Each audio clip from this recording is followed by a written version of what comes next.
Shalom Aleichem. My name is Tony Pino, and today we are continuing in our series concerning the overview of the book of Acts. Today we are looking at chapter 27, and we're looking for the biblical truths within its historical context, setting, and culture of the first century, so that when we find these biblical truths, they can be applied to our lives throughout any generation, even today. Amen? Because it's Yah's word, it's Yah's truth. And so last time together, we see that Paul was still in Roman custody there in Caesarea. He is now going to be sent to Rome to stand before Caesar to go ahead and plead his case about the charges that are being brought up against him. Amen. And I'm sure he is very happy that he has dual citizenship here at this moment in his life. Okay. He is a citizen of Rome, which is where he's getting the protection from, and he is a citizen of Israel. All right. And if he was only a citizen of Israel, of course, the Judeans would have had him put to death. It doesn't matter if they were producing false accusations or they couldn't prove their case, they still would have had him put to death. Amen. Or ambushed him, somewhere along the road like they were planning on doing. And so the fact that he is also a Roman citizen, he falls under that protection of Rome. And so they won't allow a Roman citizen to just be put to death by another people. He must be allowed to plead his case. And that's what's happening. So in chapter 27, he is being now sent to Rome. It's going to take them a few months to do this journey. Amen. Now, I would like to talk a little bit about this dual citizenship, all right, because it does apply in a sense to us here in the kingdom. And so, yes, Paul was a citizen of Rome and a citizen of Israel. And as a Gentile believer in Yeshua, I am a citizen of America. Amen. And so I don't lose my citizenship. I don't become a Jew or anything when I enter the kingdom. I still remain a Gentile. That's why Paul says to remain in the state from which you were called. But we know that Torah is both for the Jew and the Gentile. We know that Israel was to be a light to all nations, not to convert everyone into a Jew, but to give Torah to all the world, because the Torah is the laws of Yahweh and the laws of his kingdom. And that is for all, whether you're a Jew or Gentile. But you are, when you come in through the blood of Yeshua, a citizen of Israel. Amen. And that's why it says in Jeremiah chapter 31, verses 30 through 34, that the new covenant is with Israel. Okay. And it's not just something spiritual, right? The ethnic Jews that come in through the blood of Yeshua don't lose their ethnicity. They don't no longer become Jews. No, they remain Jews because what? Yeshua is betrothed to Israel. It's both real, tangible, ethnic, and it is spiritual. Amen. And all it is I become a citizen of the kingdom. I become a citizen of the Israel of God, according to Galatians 6:16, and I become of the commonwealth of Israel, as explained in Ephesians chapter 2, through the blood of Yeshua. And so I am a Gentile who is a citizen of the kingdom. So yes, I am a citizen of Israel. I belong with her covenants. Amen. And so that's just a good way of explaining it. I am a Torah observant follower of Yeshua. And so, no, we don't change and become Jews, but the Torah is for all the world. And that's really the big message that Paul does throughout his history as he spreads the gospel and the love of Yeshua. Amen. All right, let's go ahead and get to Acts chapter 27, and let's look at his journey. Amen. So here we are in Acts chapter 27, beginning with verse 1. When it was decided that we should sail from Italy, they handed Paul and some of other prisoners over to a centurion named Julius of the Augustan cohort.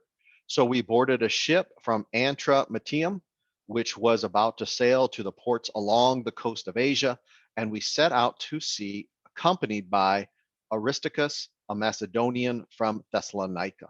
Amen. So Paul is going to venture on this journey here. He is under Roman custody, and he's first going to go to Sidon, where they are going to allow him to go ahead and visit some of his friends there, but he's going to then continue on his journey. They're going to have to stop at several places along the way, much due to a lot of times the weather and the way the weather was at that time. They are going to have to make a lot of pit stops. Now in verse 9, it says, since considerable time had passed and the voyage was already dangerous because the fast had already gone by, Paul kept warning them, telling them, men, I can see that the voyage is about to end in disaster and great loss, only of the cargo and ship, but also of our lives. I'm sorry, but not only of the cargo and ship, but also of our lives. Amen. So the term the fast here is a direct reference to Yom HaKippurim, the Day of Atonement, which happens on Tishri 10, right? And the Jewish calendar, which is somewhere usually in October, like from the beginning or middle of October is where this time will land. So it's definitely towards the fall. We're heading towards winter here, and that's why the weather is so bad over there. Now, something to say about the fast. The fast, the Day of Atonement, is a direct connection to the white throne judgment in the future. It's a foreshadow pointing us to the reality work of Yeshua when it comes to the white throne judgment. So this set of scriptures has not fully been fulfilled yet. Yeshua has not executed judgment during the white throne judgment time. So no, all of Torah has not been completed yet. Okay, and he has not fulfilled this passage yet. So yes, the Torah is still valid for us today. And that's why we continue to adhere to this commandment every year, where it is almost like a dress rehearsal.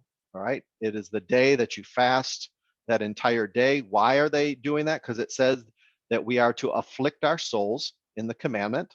And of course, you're going to be standing before the throne. You're not going to be thinking about food or anything else because you are what? Standing before the judgment seat of Yahweh, where he's judging you. Amen. And so this is a very serious time, and it does reflect the one chance you have that you're going to stand before Yeshua, and he's either going to say, enter into my kingdom, thou good and faithful servant, or he will say, all right, you're on your way to the lake of fire. Amen. So very important here. And yes, they are still celebrating it, which is why it's being mentioned here. All right. As we continue, of course, there's going to be some dangerous situations if you were to keep reading in this chapter. It's going to get to a point where they are going to go without food at times, and they're going to wonder whether they need to bail out of the ship or not. But an angel is going to come to Paul and is going to encourage him to tell everyone to stay on the ship, that they are to listen to Paul and make sure that they don't, because if they jump off the ship or they go, they will die. So they need to adhere to Paul and his instructions that the angel has given him. And so if they do that, they will remain safe. Okay. Now, as they are getting closer to Rome, there's going to come a time where they're going to see the island, an island from a distance, and they're going to head towards it, but they're going to run into like a sandbar, all right, or run into a rift there, and it's going to cause the ship to go ahead and be basically stuck there, all right, and they're going to have to swim the rest of the way. And so they are obviously going to have to make a decision. Do we kill the prisoners and swim for shore ourselves? Because, you know, what if the prisoners jump into the water, they make it there and they escape? There's this discussion that is going on. And so the plan in verse 42 of the soldiers was to kill the prisoners so that none of them would escape by swimming away. But the centurion wanted to save Paul, kept them from carrying out their plan. He ordered those able to swim to throw themselves overboard first and get to land, and the rest, meaning those who can't swim, to get there on boards and pieces of the ship. See, when the ship hit that area, it was totally, not seaworthy anymore. So they were definitely going to break the ship down and use pieces of it to drift over to shore to the island. And it says, and in this way, all were brought safely to the land. Now, exactly what island or what place did they end up at? Let's go ahead and look on a map and I'll show you. All right, so here we are. This is showing Paul's journey here to Rome. And of course, we start out at Caesarea here on the shoreline over by Jerusalem. It says Paul is sent to Rome to appeal to Caesar. All right, you're going to sail up and around Cyprus. You're going to go over here to Myra, all right, where they change to a larger ship. Okay, and as they continue to go along the coast, they're going to go ahead and head towards Crete over here. They're going to end up at Fair Havens. This is the time around when the fast is. Okay, and then they're going to head out into the open waters here where it's very dangerous. Again, it's towards the winter time we're heading into. So the sea here is very dangerous to cross over during this time. The ship is lost in a storm here, and then the ship smashes into a reef all aboard swim to shore. This is where we end in chapter 28, right at Malta. It's the island of Malta. Amen. And then we'll pick up in chapter 28 as Paul makes his way to Rome here. All right, here is Sicily. That's where my heritage is on my dad's side. He's Sicilian. And so I am definitely part Italian, where my ancestors grew up here. But Rome is on his way. I'm sorry, Paul is on his way to Rome. He'll spend 2 years there before even going before Caesar. So again, we're talking 62 CE or so, 63, right around there. You know, I believe Paul dies right around 66, 67 CE. We'll talk a little bit more about that next time together. Amen. And so, yeah, we're just putting all of this together within chapter 28. This was a very dangerous time. Of course, Paul, this is going to be his first imprisonment. And again, he's already read several books or written several books at this time, but he's going to be writing here in Rome, like Philippians and Ephesians and some of the other epistles there, his prison epistles, they called him. Amen. All right, so this comes to a close here in chapter 28. And I hope you're enjoying this as much as I am. We will be finishing up the book of Acts next time together. Amen. And so until we meet again, everyone, shalom.